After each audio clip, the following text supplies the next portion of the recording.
నమస్తే. ఒక చిన్న మంచి మాట. ఈ మధ్య పేరెంట్స్ నుంచి పిల్లల గురించి ఒక పెద్ద కంప్లైంట్ వస్తుంది. అది ఏంటి?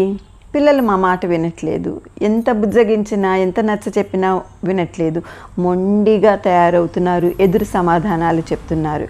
మరి దీనన్నింటికి కారణం ఏంటి? మనమే దానికి కారణము. పిల్లల చేతికి ఒక మొబైల్ ఇచ్చేస్తాము. మన పనికి అడ్డు రాకుండా ఉంటారని, మనం పని తొందరగా పీస్ఫుల్గా కంప్లీట్ చేసుకోవచ్చని.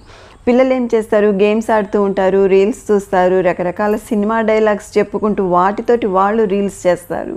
ఇట్లాగా ఎంటర్టైన్మెంట్లో ఎంగేజ్ అయిపోయిన తర్వాత తల్లిదండ్రుల మాట పిల్లలు వినాలంటే డెఫినెట్గా వినరు.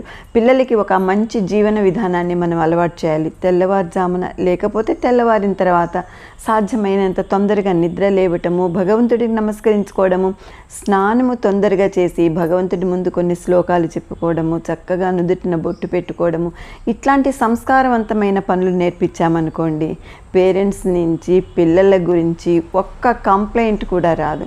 పిల్లలు చక్కగా అభివృద్ధిలోకి వస్తారు, తల్లిదండ్రుల మాట వింటారు. అంతేగాని మొబైల్ కనుక చేతికి దొరికిందంటే పిల్లల మాట తల్లిదండ్రులు వినాల్సి వస్తుంది, కానీ తల్లిదండ్రుల మాట పిల్లలు వినాల్సిన పరిస్థితి.